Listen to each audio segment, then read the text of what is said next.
بسم الله الرحمن الرحيم إذا جاء نصر الله والفتح أشهد أن لا إله إلا الله وحده لا شريك له وأشهد أن محمدا عبده ورسوله أما بعد أعوذ بالله من الشيطان الرجيم بسم الله الرحمن الرحيم يا أيها الناس اتقوا ربكم الذي خلقكم من نفس واحدة وخلق منها زوجها وبث منهما رجالا كثيرا ونساء واتقوا الله الذي تساءلون به والأرحام إن الله كان عليكم رقيبا يا أيها الذين آمنوا اتقوا الله وقولوا قولا سديدا يصلح لكم أعمالكم ويغفر لكم ذنوبكم ومن يطع الله ورسوله فقد فاز فوزا عظيما يا أيها الذين آمنوا اتقوا الله حق تقاته ولا تموتن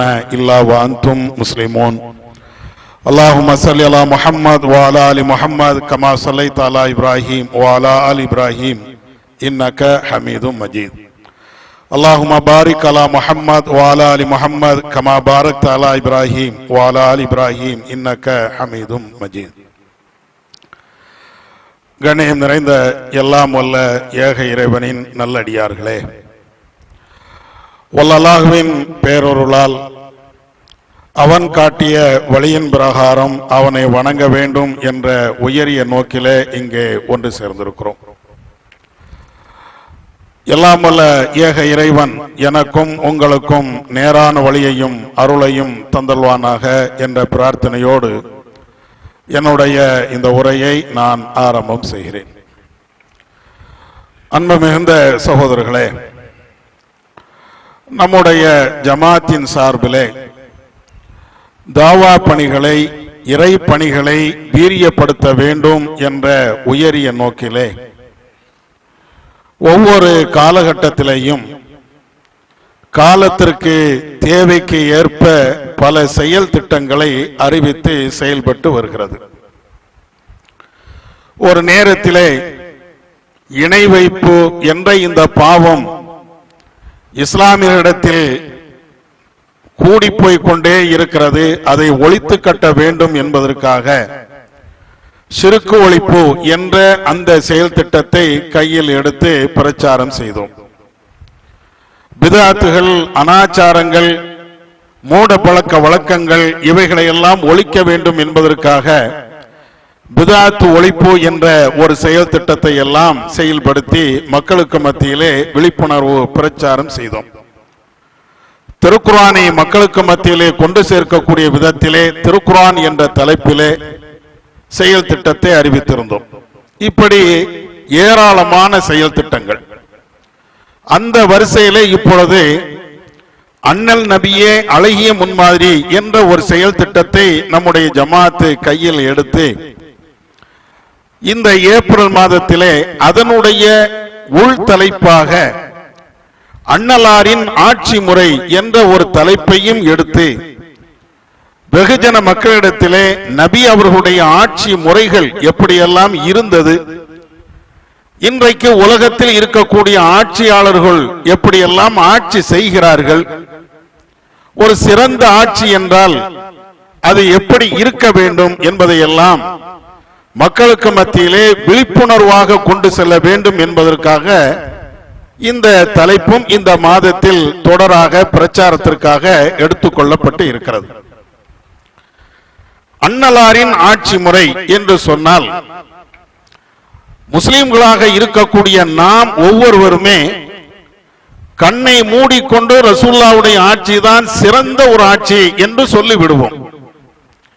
காரணம், அல்லாஹ்வுடைய தூதரை நாம் நம்புகிறோம், இஸ்லாத்தில் நாம் வாழுகிறோம். யார் இந்த ரசூலுல்லாஹ்வை குறை சொல்லி இருந்தாலும், அவருடைய ஆட்சியை விமர்சனம் செய்து இருந்தாலும், இல்லை இல்லை எங்களுடைய தூதர் சரியான முறையில் தான் ஆட்சி செய்திருக்கிறார் என்று மேலோட்டமாக நாம் பேசுவோம். இது ஒரு கண்ணோட்டத்தில் சரியாக இருந்தாலும் கூட ஒரு அறிவாளி பேசுகின்ற பேச்சாக அது இருக்காது. ரசூலுல்லாஹ்வை நாம் நம்பிவிட்டோம் என்பதற்காக ரசூலுல்லாஹ்வுடைய ஆட்சி சரி என்று சொல்லுவதை விட எந்த அடிப்படையில் சரி, எந்த அடிப்படையில் அவருடைய ஆட்சி சிறந்ததான ஒரு ஆட்சி, இதையும் அறிவுபூர்வமாகவும் மார்க்க நெறிகளுக்கு உட்பட்டும் நாம பேசத்தானே வேணும். அந்த அடிப்படையில் இந்த தலைப்பை நீங்கள் அணுகினீர்கள் என்றால் சில அற்புதமான உண்மைகள் நம்முடைய சிந்தனைக்கு வரும். பொதுவாக ஒரு சிறந்த ஆட்சி என்றால் என்ன? ஒருவர் ஆட்சி செய்கிறார் இந்த உலகத்திலே, அவருடைய ஆட்சி தான் சிறந்த ஆட்சி என்று சொல்வதாக இருந்தால் ஒவ்வொருவரும் ஒவ்வொரு விதமான இலக்கணங்களை, ஒவ்வொரு விதமான கற்பனைகளை அல்லது செய்திகளை சொல்வார்கள். அதுல சில பேர் என்ன சொல்லலாம்? மக்கள் பசியோடு இருக்கக்கூடாது, பட்டினியோடு இருக்கக்கூடாது, இப்படி பசியும் பட்டினியும் இல்லாத ஒரு ஆட்சியை ஒருவர் செய்கிறார் என்றால் அதுதான் சிறந்த ஆட்சி, அதை சொல்லலாம். இன்னும் சில பேர் இல்லை இல்லை, இதையெல்லாம் தாண்டி வேலை வாய்ப்புகளை உருவாக்கி இருந்தால் அதுதான் சிறந்த ஆட்சி என்றெல்லாம் சொல்லலாம். வறுமைகளை ஒழித்து விட்டால் அதுதான் சிறந்த ஆட்சி, இப்படின்னு சில பேர் அதற்கு ஒரு உசூலை, இலக்கணத்தை சொல்லலாம். இப்படி எண்ணற்ற ஒரு நல்ல ஆட்சி என்றால் எண்ணற்ற கருத்துக்கள் இருக்கும். அந்த கருத்து சரியோ தவறோ அது ஒரு பக்கம் இருந்தாலும், ஒரு சிறந்த ஆட்சி என்றால் நம்முடைய அறிவை வைத்துக் கொண்டு உலகத்தில் இருக்கக்கூடிய பல்வேறு விவகாரங்களை எல்லாம் வைத்துக் கொண்டு நீங்கள் சிந்திப்பீர்கள் என்றால் சில விஷயங்களை எடுத்து சொல்லலாம். வறுமையை ஒழிப்பதை விட, வேலை வாய்ப்பை உருவாக்குவதை விட இன்னும் சிறந்த ஒரு செயல் இருந்தால் அதுதான் சிறந்த ஆட்சி என்பதற்கு ஒரு எடுத்துக்காட்டு. எந்த அடிப்படையில்? ஒரு நிறைய விஷயங்கள் இருந்தாலும் ஒண்ணு நான் சொல்லுகிறேன். முதல் விஷயமே, மனிதனுக்கு அறிவு தேவை. அவனிடத்தில் மூட பழக்க வழக்கங்கள் இருந்தால் அதை நீக்கிவிட்டு அறிவார்ந்த விஷயத்தை, அறிவார்ந்த செய்திகளை அவனுக்கு ஒரு ஆட்சி தருகிறது என்றால் அதை வைத்து அவனுடைய வறுமையை அவன் ஒழிப்பான், அதை வைத்து வேலை வாய்ப்பை பெருக்குவான், அதை வைத்து தொழில்துறைகளில் முன்னேறுவான். இந்த அறிவு இருக்கும் என்றால் குடும்பத்திலே ஒரு இணக்கமான ஒரு சூழல் ஏற்படும்.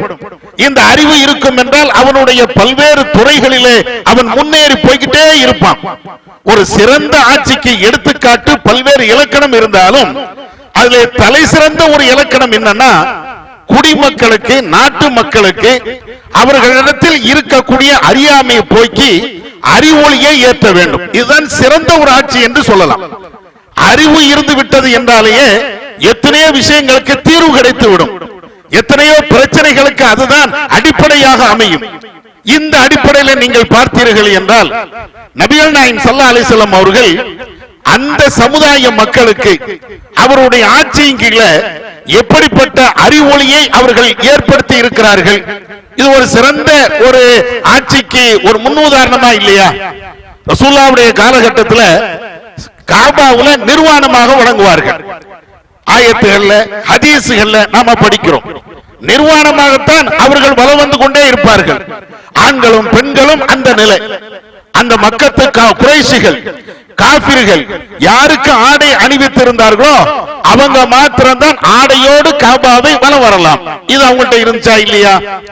அதே போன்ற பெண் பிள்ளைகள் பிறந்தால் உயிரோடு புதைக்கக்கூடிய அந்த கலாச்சாரம் அங்க இருந்துச்சா இல்லையா? வட்டி என்பதும் காலாகாலத்திற்கு சண்டையிட்டுக் கொண்டே இருப்பது என்பதும் இது போன்ற முட்டாள்தனமான செயல்பாடுகள் அந்த சமுதாயத்தில் மலிந்து இருந்தது. கொஞ்ச நெஞ்சம் இல்லை, எவ்வளவு முட்டாள்தனமோ எல்லா முட்டாள்தனமும் அங்க இருந்தது. அது உதாரணத்திற்கு ஒன்னு ரெண்டு தான் சொல்ல முடியாது. ஒட்டுமொத்த அறியாமை காலத்தினுடைய நிகழ்வுகள் அப்படித்தான் இருந்தது. ரசூலுல்லாஹ் ஆட்சிக்கு வந்ததற்கு பின்னால இந்த அறியாமை எல்லாத்தையும் அடித்து ஒழித்தார்கள்.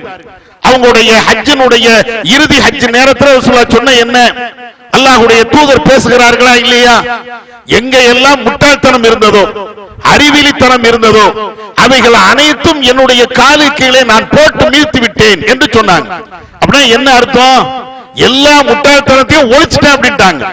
அறிவு மாத்திரம்தான், சிந்தனை மாத்திரம்தான் இந்த மக்களுக்கு மத்தியிலே இப்பொழுது மேன்மையாக இருந்தது என்று ரசூலுல்லாஹ்வுடைய அந்த செய்திகளில் இருந்து நாம புரியலாம். அப்ப ரசூலுல்லாஹ் இந்த அறிவை கூட்டுவதற்கு, அறிவார்ந்த ஒரு சமுதாயத்தை உருவாக்குவதற்கு பல்வேறு விதமான செயல் திட்டங்களை கொண்டு வந்தாங்க. அவங்களுடைய ஆட்சியில அறிவுக்கு அவ்வளவு முக்கியத்துவம் கொடுத்திருந்தாங்க. முதல்ல ஒரு மனுஷனுடைய யதார்த்தம் என்ன தெரியுமா? இப்ப நாமெல்லாம் பெரிய அறிவாளி நினைச்சிட்டு இருப்போம். ஒருவர் தொழில் பண்ணுகிறார் என்றால் அதிலே நான் பெரிய அறிவாளி. ஒருவர் டாக்டர் படித்து விட்டார் என்றால் நான் பெரிய அறிவாளி. இன்ஜினியர் படித்து விட்டார் என்றால் நான் பெரிய அறிவாளி. ஒரு தர்க்க வாதத்தை படித்து விட்டார் என்றால் நான் பெரிய அறிவாளி. எல்லாம் நமக்கு நாமே பட்டம் சுட்டிக்கிட்டே இருக்கிறோம். நான் அறிவாளி, இவர் அறிவாளி, அவர் அறிவாளி. உலகத்துல ஜீனியஸ் நிறைய பேர் இருக்கிறாங்க, எல்லாரும் சொல்றோம். ஆனா உண்மையிலேயே மனுஷனுடைய யதார்த்தம் என்ன தெரியுமா? நீங்களா இருந்தாலும் நானா இருந்தாலும் இன்னும் பெற்றோர்களா இருந்தாலும் உலகத்தில் பிறந்த அத்தனை மனிதர்களாக இருந்தாலும் நபிமார்களாக இருந்தாலும் ஒரு மனுஷனுடைய யதார்த்தம் என்ன தெரியுமா? ஒரிஜினல் முட்டாள். ஒரு மனுஷன் பிறக்கும் போது அறிவாளியா பிறக்கிறது இல்லையா? ஒரு மனுஷன் பிறக்கும் போது முட்டாளாகத்தான் பிறக்கிறான். இது நான் சொல்லல, திருமறை குர்ஆன்ல அல்லாஹ் சொல்லி காட்டுகிறான். உங்களுடைய பெற்றோருடைய தாயினுடைய வயிற்றிலே இருந்து உங்களை நாம் வெளியேற்றுகிறோம். எப்படி வெளியேற்றுகிறோம்? இது அஹ்ரஜக்கும் வல்லாஹு அஹ்ரஜக்கும் மின் புத்தூனி உம்மஹாத்திக்கும் லா தஅலமூன ஷைஆ. உங்களுடைய தாயினுடைய வயிற்றிலே இருந்து உங்களை அப்படியே வெளியில கொண்டு வரோம், குழந்தையாக வெளியில கொண்டு வரோம். இப்படி குழந்தையாக வெளியில கொண்டு வருகின்ற அந்த நேரத்தில் உங்களுக்கு எதுவுமே தெரியாது. லா தஅலமூன ஷைஆ, உங்களுக்கு எந்த விஷயமும் தெரியாது. அதற்கு பின்னால வஜஅல லக்குமுஸ் ஸம்அ வல் அப்சார வல் அஃபீதா, உங்களுக்கு அல்லாஹ் பார்வையையும் காது செவிப்புலனையும் சிந்திக்கக்கூடிய உள்ளத்தையும் அவன் அதற்கு பின்னால் தருகிறான். எதுக்கு தெரியுமா? லஅல்லக்கும் தஷ்குரூன், நீங்கள் இறைவனுக்கு நன்றி செலுத்த வேண்டும் என்று இறைவன் இந்த வசனத்தில் சொல்லி காட்டுகிறான். அடிப்படை விஷயம் என்ன? ஒரு மனுஷன் தாயினுடைய வயிற்றில இருந்து வெளியே வருகின்ற அந்த நேரத்தில் முட்டாளாதான் வருகிறான். முட்டாள் என்றால் என்ன அர்த்தம்? எந்த அறிவும் இல்லை, எதை பற்றியும் அவனுக்கு தெரியாது. ஒரு குழந்தை தாயினுடைய வயிற்றில் இருந்து வெளியே வருகின்ற பொழுது எல்லாத்தையும் படிச்சுக்கிட்டா வருது. டாக்டராக பின்னால் ஆகுவான். இந்த டாக்டர் படிப்பு தாயினுடைய வயிற்றில் இருக்கும் போது படிச்ச விஷயமா? இன்ஜினியர் பின்னால படிச்சிருப்பான், பெரிய பெரிய துறைகள்ல விற்பனராக இருந்திருப்பான். அது எல்லாம் உலகத்துக்கு வந்ததற்கு பின்னால படிச்சது. தாயினுடைய வயிற்றுல இருந்து இவன் என்ன படிச்சிருப்பான்? ஒண்ணுமே படிச்சிருக்க கிடையாது. இன்னும் சொல்ல போனால் ஒரு கம்ப்யூட்டர் இருக்குன்னு வைங்களேன், அந்த கம்ப்யூட்டர்ல சாப்ட்வேர் உள்ள ஏத்துறதுக்கு முன்னாடி எந்த செய்திகளையும் உள்ள போடுவதற்கு முன்னாடி அது எப்படி இருக்குமோ அதே மாதிரிதான் மனுஷன். அதே மாதிரிதான் மனுஷன் நம்முடைய தாயுடைய வயிற்றுல இருக்கிறோம். எந்த சிந்தனையும் கிடையாது, எந்த செய்தியும் அதுல கிடையாது. வெளியில அப்படியே வந்துடுறோம். ஒரு பேச்சுக்கு தாயினுடைய வயிற்றுல இருந்து வருகின்ற பொழுது நம்ம அறிவாளியாக இருந்தோன்னு வைங்களேன், வந்துருவோமா வெளியே? தாயினுடைய வயிற்றுல இருந்து வெளியே வர முடியுமா? அங்கு இருக்கக்கூடிய அவ்வளவு துர்நாற்றங்கள், ஒரு கெட்ட நீர், அது உள்ளதான அப்படியே கடந்தோம். அந்த வரக்கூடிய பாதை, வரக்கூடிய வழி, இது எல்லாத்தையும் நீங்க யோசிச்சு பாருங்க. நமக்கு அங்க அறிவு இருந்ததுன்னு வைங்களேன், தாயினுடைய வயிற்றை கிழிச்சிருக்க மாட்டோமா? எனக்கு மூச்சு விட முடியல, எனக்கு தண்ணி கடுமையா இருக்கிறது, அல்லது கொடி கழுத்துல சுத்திடுச்சு, ஏதாவது ஒண்ணு அறிவு இருந்தால் இதெல்லாம் சிந்திப்போமா இல்லையா? என்ன இங்க நாட்டம் முடிச்ச ஒரு இடத்துல போட்டிருக்கிற எல்லாத்தையும் கேட்போமா இல்லையா? என்னைக்கா கேட்டோமா? கேட்கக்கூடிய திராணி இருக்கிறதா? கேட்கக்கூடிய சிந்தனை இருக்கிறதா? எந்த சிந்தனையும் கிடையாது. அல்லாஹ் அதனாலதான் சொல்லி காட்டுகிறார், உங்களுடைய தாயினுடைய வயிற்றுல இருந்து நீங்க வெளியே வரும்போது உங்களுக்கு ஒண்ணுமே தெரியாதப்பா.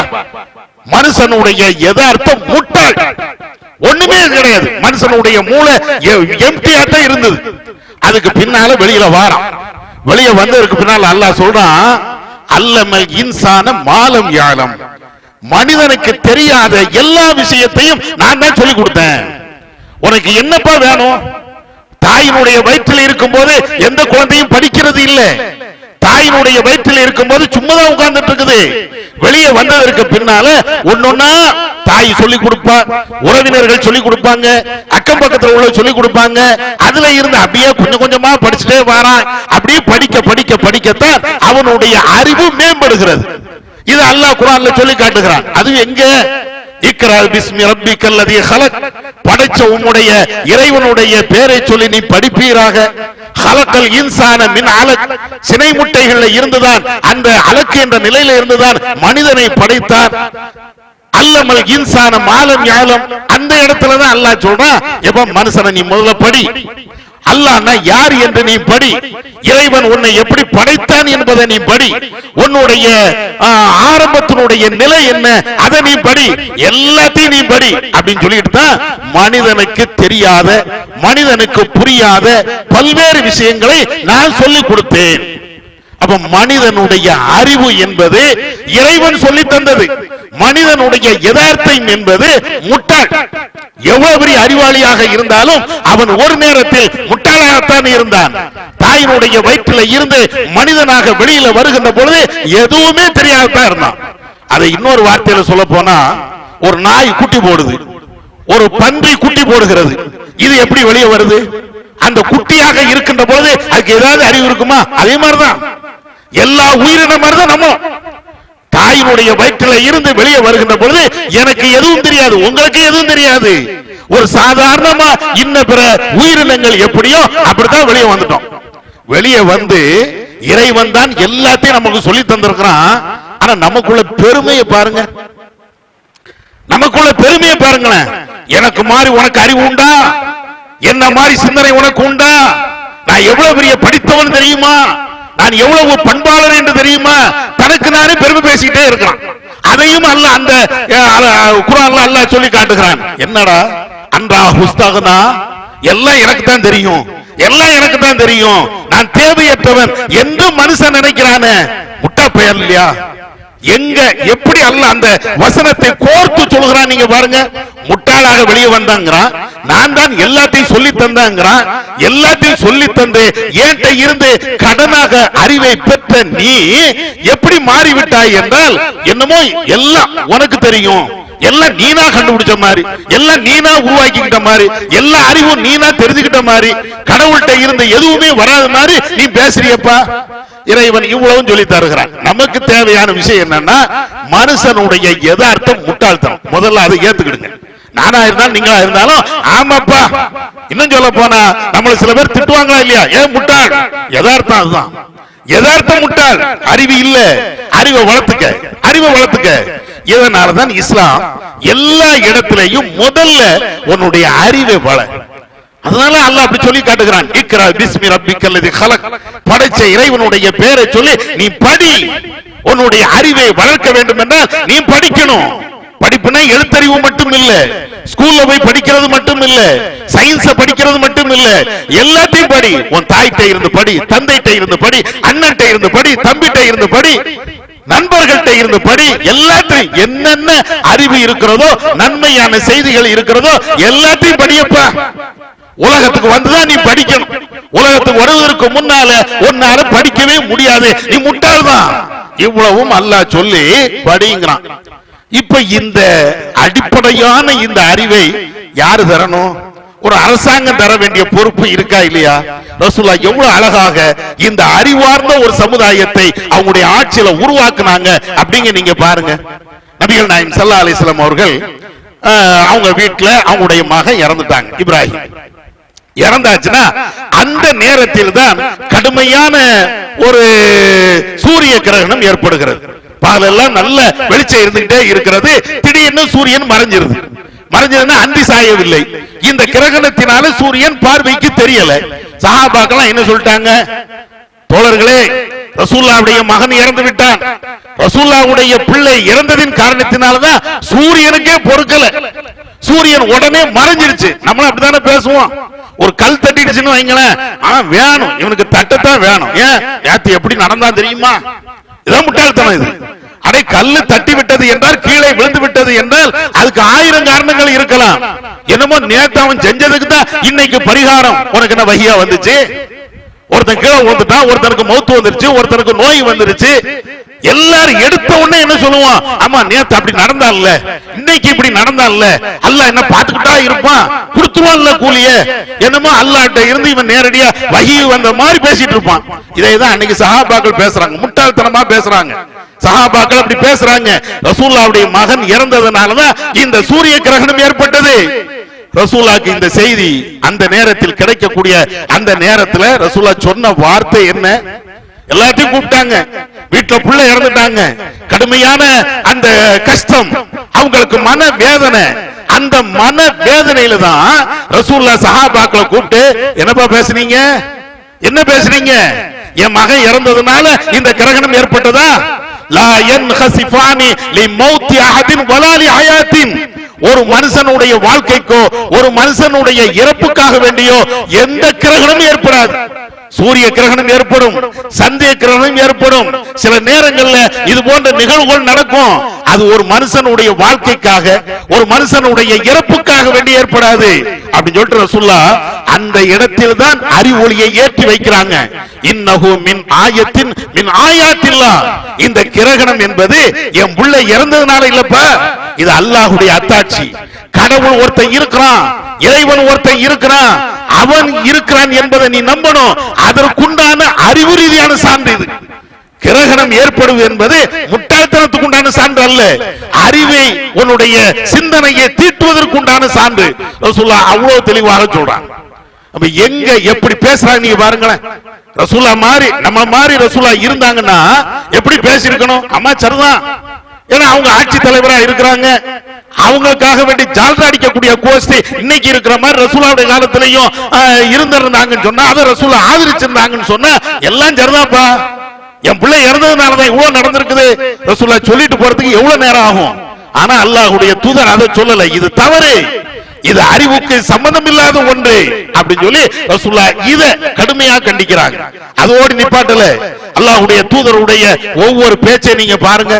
ஒலா துயரத்த ஒலா ஹாமத்த, பறவை சகுனம் என்பது கிடையாது, அம்பு எய்து குறிபாக்குறது என்பது கிடையாது, வேற எந்த சகுனமும் கிடையாது. ரசூலுல்லாஹ் அவ்வளவு சொல்றாங்க. எதுக்காண்டி?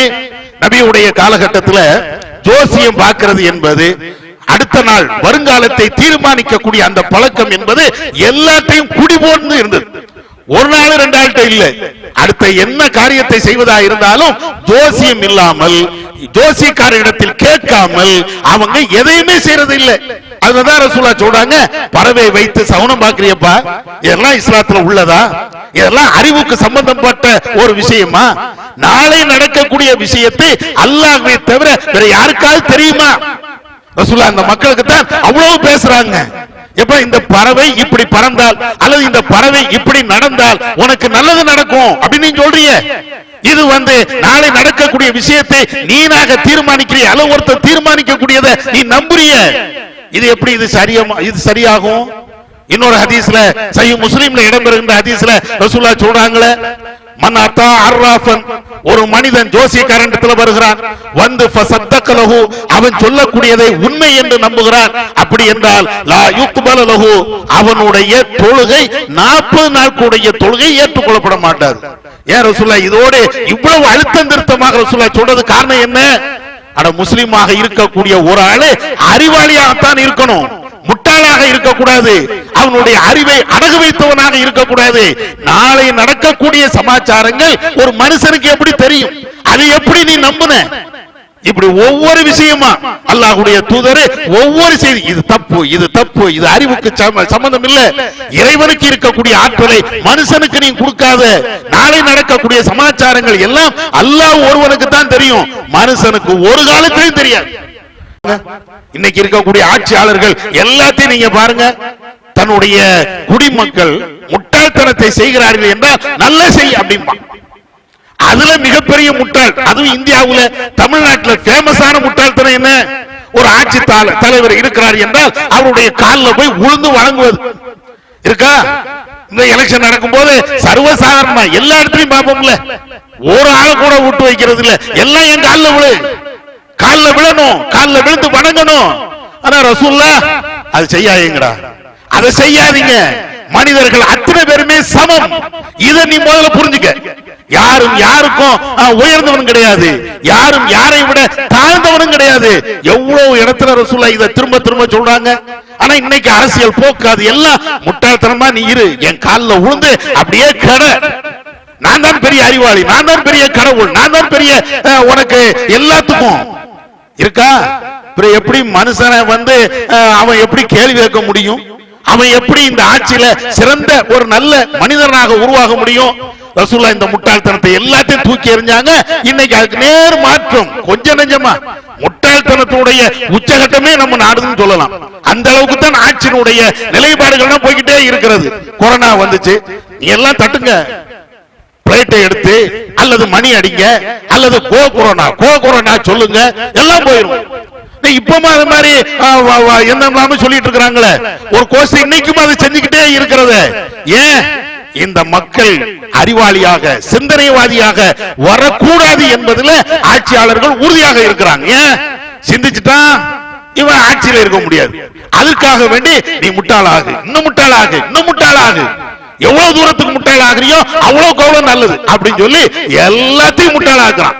இதுக்கு நேர் மாற்றமா ரசூலுல்லாஹ் யார் யாரெல்லாம் முட்டாளாக இருந்தார்களோ, யார் யாரெல்லாம் அறிவிலித்தனமான செயல்களை செய்தார்களோ அத்தனை பேரையும் கூப்பிட்டேப்பா, இதுக்கும் அறிவுக்கும் சம்பந்தம் இல்ல, இதற்கும் இஸ்லாத்துக்கும் சம்பந்தம் இல்ல, இதற்கும் பகுத்தறிவுக்கும் சம்பந்தமே இல்ல, இதெல்லாம் இப்படி நீ கடைபிடிக்கிற, நீ முதல்ல அறிவாளியாக மாறு. எந்த மனுஷனும் இன்னொரு மனுஷனை விட உயர்ந்தவன் கிடையாது. எல்லாத்தையும் திரும்ப திரும்ப திரும்ப சொல்லி அறிவார்ந்த ஒரு சமுதாயத்தை உருவாக்கினாங்க. அறிவார்ந்த ஒரு சமுதாயத்தை உருவாக்குவது என்பது இதுதான் சிறந்த ஆட்சி. முட்டாளாக வைத்திருப்பது என்பது சிறந்த ஆட்சி கிடையாது. நான் ஏற்கனவே சொன்ன மாதிரி அறிவார்ந்த சமுதாயத்தை அவர்கள் உருவாக்கி இருந்தார்கள் என்றால் அவங்களுக்கு உழைக்க சொல்லி கொடுக்கணும் அவசியம் இல்லை. ரசூலுல்லாஹ்வுடைய ஹதீஸை நீங்க பாருங்க. யாருக்காவது ரசூலுல்லாஹ் உழைப்பினுடைய பெருமையை ரசூலுல்லாஹ் நிறைய சொல்லுவாங்க. உழைத்து வாழு, அடுத்த ஆள்கிட்ட யாசகம் கேட்காத, இப்படி ரசூலுல்லாஹ் நிறைய சொல்லுவாங்க. எத்தனை ஃபேக்டரி ஆரம்பிச்சாங்க ரசூலுல்லாஹ்? ஃபேக்டரியை ஆரம்பிச்சாங்க, பெரிய பெரிய கடைகளை ஆரம்பிச்சாங்களா, பெரிய பெரிய தொழிற்சாலைகளை ஆரம்பிச்சாங்களா? ஒண்ணுமே ஆரம்பிக்கலையே. ஆனாலும் ரசூலுல்லாஹ்வுடைய காலத்துல வறுமை ஒழிந்தது. ஆரம்ப காலகட்டத்தில் வறுமை இருந்தாலும் போக போக அந்த வறுமை எல்லாம் ஒழிந்தது. அதுக்கு ஒழிந்ததுக்கு உண்டான காரணம் என்ன? நீ ஃபேக்டரி அமைப்பதை விட, தொழில்களை உருவாக்குவதை விட, மற்ற காரியங்கள் மனிதனுடைய வாழ்வாதாரம் என்னென்ன இருக்கிறதோ அது எல்லாத்தையும் உருவாக்குவதை விட அவனுக்கு அறிவை கொடுத்து விட்டால் அவனாக உருவாக்கிடுவான். அரசாங்கம் ஒண்ணும் செய்ய தேவையில்லை. அவனா படிப்பான், அவனா தொழிற்சாலை உருவாக்குவான், அவனா தொழில் முனைவராக அவன் வருவான். டாக்டர் படி எல்லாமே உனக்கு என்ன வேலை? அறிவை மட்டும் கொடுத்துக்கிட்டே இரு, படிப்பு மட்டும் கொடுத்துக்கிட்டே இரு. அரசாங்கம் இந்த அறிவை கொடுக்கும் என்றால் மனிதர்கள் யாரும் பிச்சைக்காரனா இருக்க மாட்டான். இன்னும் சொல்ல போனால் யாரும் யாருக்கும் அடிமையாகலாம் இருக்க மாட்டான். எவன் சொன்னாலும் தலையாட்ட மாட்டான். ஆனால் இன்னைக்கு அதுக்கு நேர் மாற்றமா இருக்கிறது. இன்னைக்கு இருக்கக்கூடிய ஆட்சியும் பாருங்க, ரசூலுல்லாஹ்வுடைய ஆட்சியும் பாருங்க, அல்லாஹ்வுடைய தூதர் காட்டி தந்த அந்த ஆட்சி என்பதுதான் சிறந்த ஆட்சி. அதுக்கு ஒரு சான்று என்னன்னா, அறிவொளியை அவர்கள் ஏற்றினார்கள், அறிவார்ந்த சமுதாயத்தை உருவாக்கினார்கள். அதுதான் சிறந்த ஆட்சிக்கு ஒரு அடையாளமாக இருக்கிறது என்பதையும் நாம தெரிந்து கொள்வோம். வல்லல்லாஹ் நம்ம கேட்டதின் அடிப்படையில் செயல்பட அவன் அருள் செய்வானாக. வாஹிருதவானா அல்ஹம்துலில்லாஹி ரப்பில் ஆலமீன்.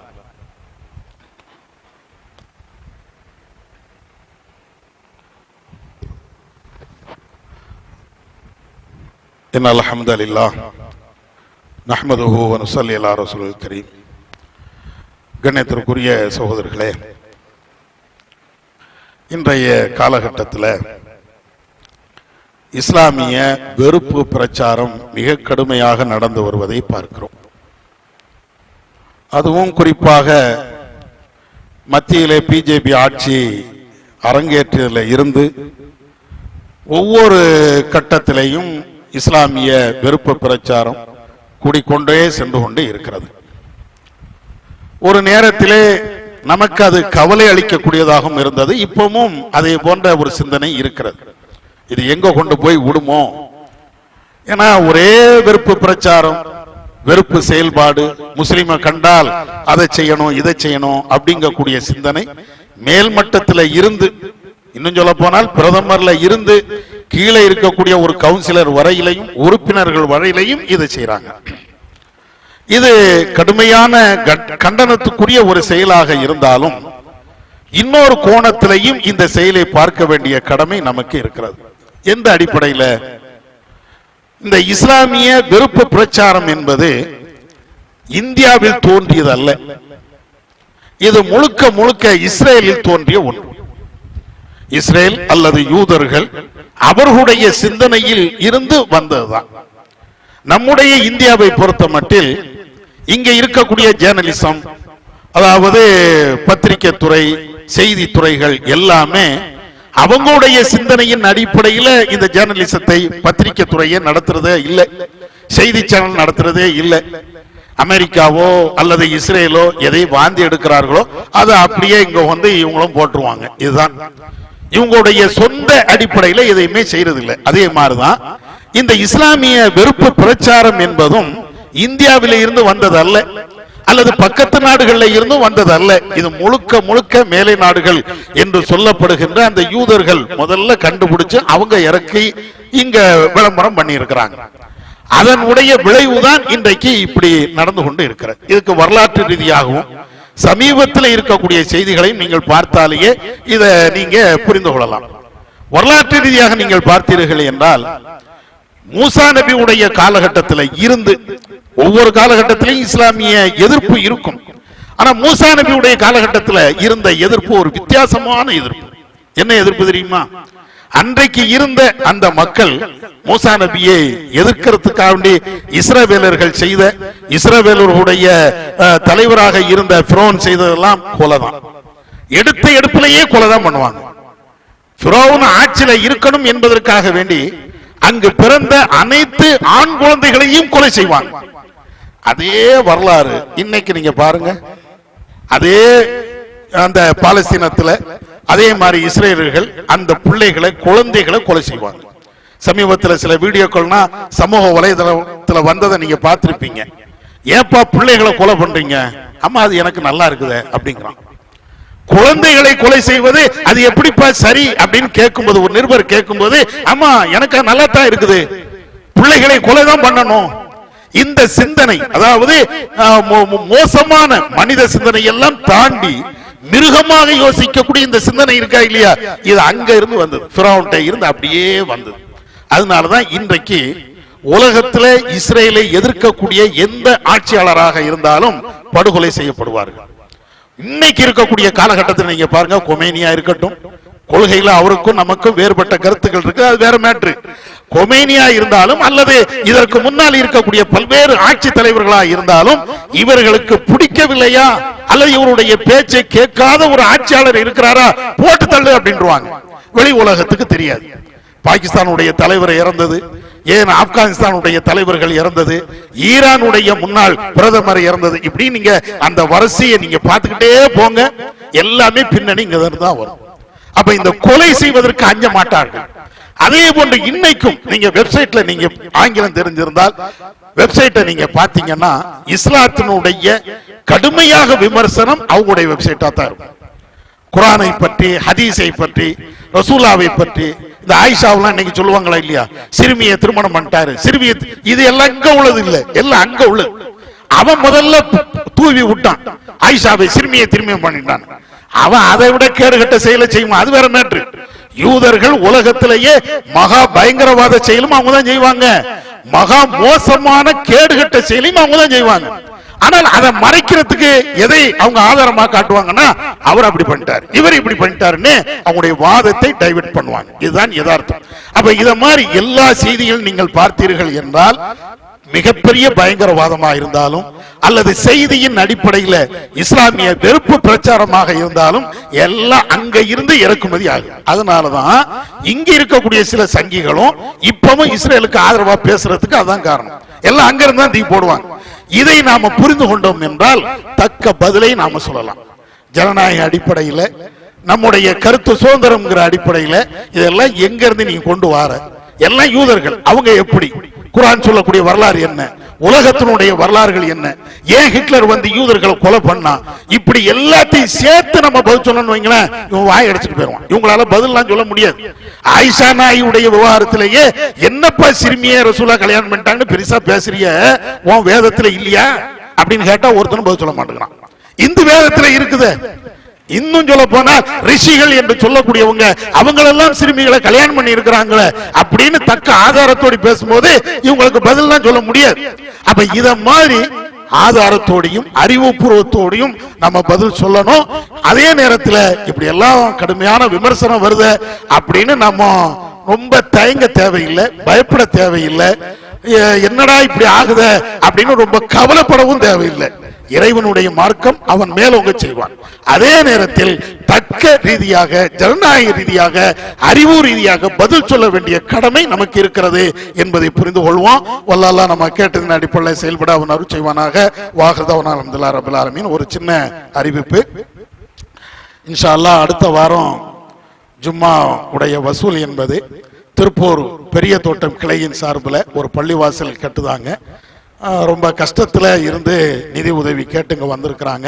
அதனால இன்ஷா அல்லாஹ் இந்த வாரம் இல்லை, அடுத்த வாரத்தினுடைய ஜும்மா வசூல் அந்த பள்ளிவாசல் கட்டுமானத்திற்கு வரக்கூடிய சகோதரர்கள் அதற்காக வேண்டி உங்களுடைய பொருளாதாரத்தை வாரி வழங்கும்போது கேட்டுக்கொள்கிறோம். அஸ்ஸலாமு அலைக்கும்.